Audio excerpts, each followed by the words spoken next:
Faith Ringgold is an African-American artist, best known for her story quilts. Quilts are blankets made by putting together many different pieces of fabric. Her quilts tell stories about her childhood and life growing up. Today, you are going to tell your own story about your family. To start our family drawing, I have my white piece of paper that is horizontal, so it's wide like a garage door. And before I start drawing, I need to think about the story I want to tell. So scenes in quilts, we're always telling stories, and so we're going to do the same thing. That means you need to have an idea of what you want to draw. So I'm thinking about something my family and I like to do together, and I really used to love playing baseball with my dad. So that's my story I want to tell. Once you have that, I'm going to start showing you how to draw people. And we draw people by using shapes. So to start with, you can draw a circle for a head, or you could even draw like an oval for a head. Those are two different ways you can draw head. It's just a shape. Now I want to use more shapes to draw the body. So I could draw a triangle for the body, or I could draw a rectangle for the body. I could even draw, if I have another person here, I could even draw like a nice oval. So those are three different shapes we've connected to start drawing our person. You can also now draw the feet, right? The legs and the feet. So I'm going to draw two rectangles for my legs, right? Or maybe you want to draw, like I'm going to draw here, I'm going to draw a skirt. So I'm going to go off to the side like this. I'm going to draw a skirt instead. And now I'm going to draw my feet. I'm going to draw two ovals on the side for my feet. I guess I'm still going to draw some legs. So this is ways we can draw. So first we did the head, then we did the body. Now we need to do the hair and the face. So I'm going to do the face first, and I start by drawing. You can either draw almonds like this with a dot in the middle, or you can draw circles with another circle with a little dot in the middle.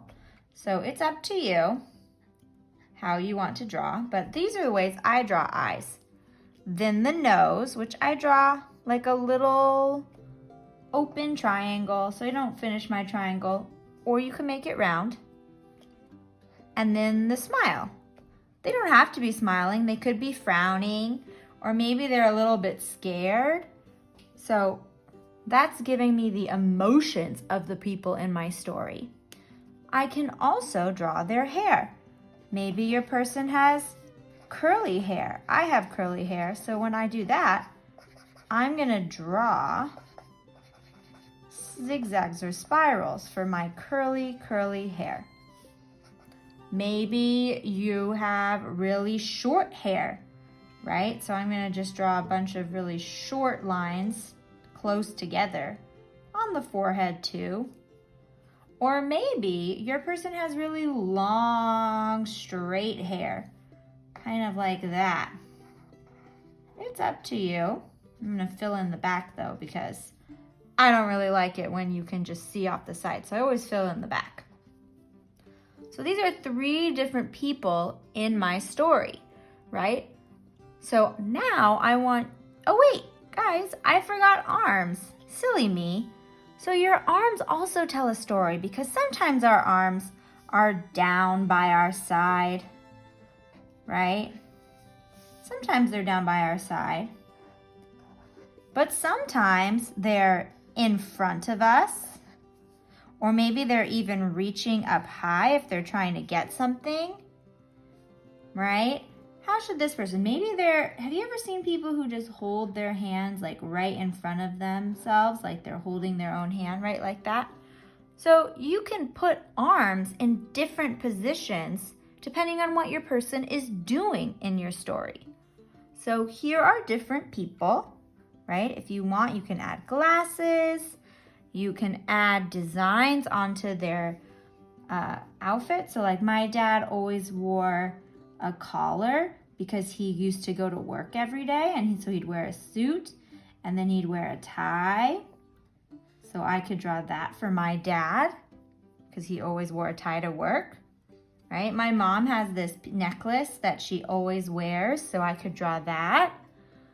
So I want you now, thinking of your scene, to draw a picture of your family. You could have 2 people in your family. You could have 3 people. I just don't want you to be by yourself. Draw your family with at least one other person. Okay, here's an example of my family picture that I drew, my family memory. So my dad is throwing a baseball to me and I'm gonna catch it with my glove. So see how I drew my dad's arm coming up because he's throwing it to me, and my glove is up because I'm gonna catch it. So those are things to keep in mind when you're drawing your family scene, right? This is your family memory. So draw your scene. Pause here while you do that. Once you have your family scene, the next thing you need to do is you need to draw your setting. The setting is where the characters are, right? So where is your family? It's the place, right? Are you in your house? Are you in a park? Are you in the car? So I am at the park. So I need to draw the park that I'm at with my dad. So first things first, I'm gonna draw my background. So I'm gonna go here, and I'm just gonna go across, and it's a pretty flat park, so I'm not gonna draw any hills or anything. Now, it just looks like a line. So I need to tell people that I'm at the park. So I'm gonna draw a tree.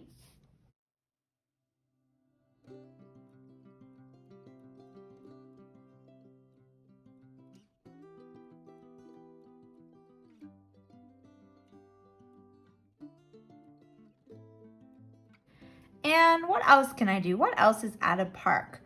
Oh, I know. I'm gonna add some tufts of grass so that you know that that's where we're on, like that's what we're on. Are we on sand, right? Are you on a road? Are you in the beach, right? So I'm drawing tufts of grass, and I made the ones that are closer to me in the front bigger, and these ones back here are farther away, so I made them smaller.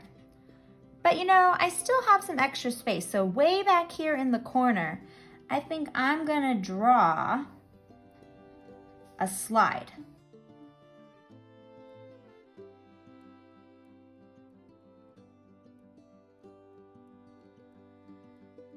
So now that I have my scene, right? So now that I have my people and they have all their details, and I have my setting, right, which is where my story is taking place, now I'm gonna color everything in.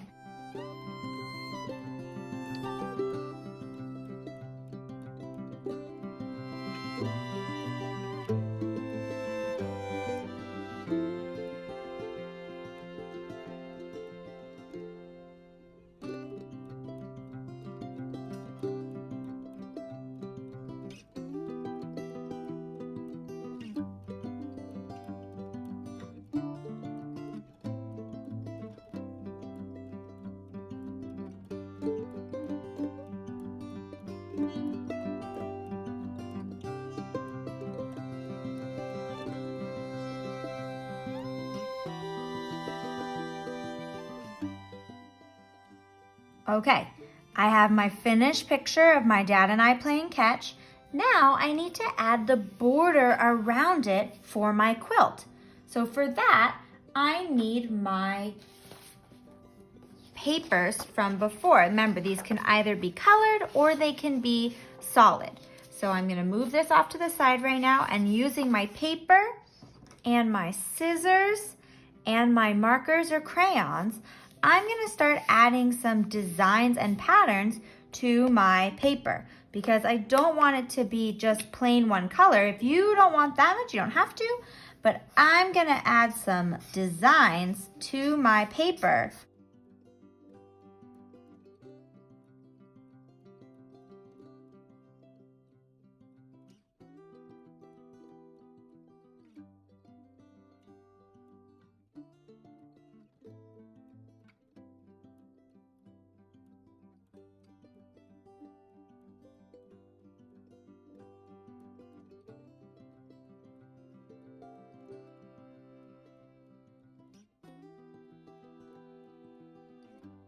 So now that I have a couple of patterns, I'm gonna start cutting out squares. So I used extra paper, but you can just start cutting long strips. And then you're gonna take those strips and you're gonna cut them again until you have squares. They don't have to be perfect, it's okay. You want a bunch of different squares and we need enough to go all the way around the edges. So start cutting, get yourself squares.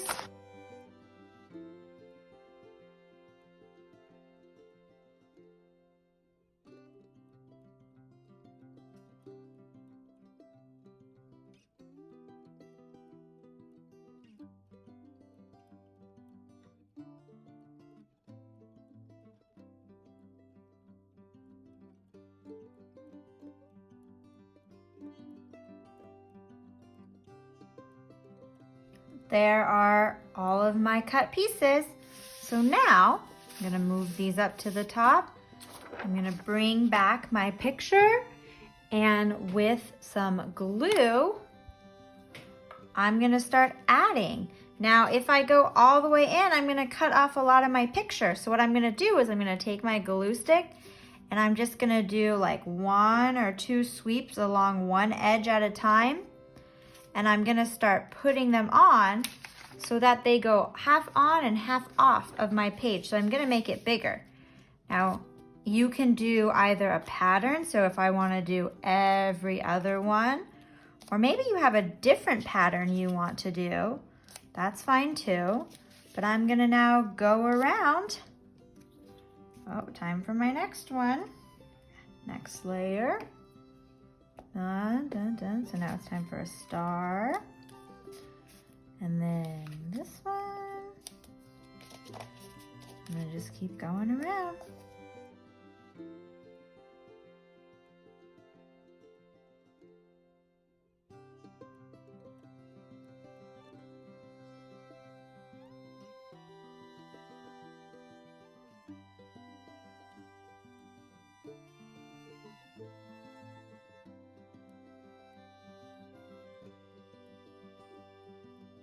And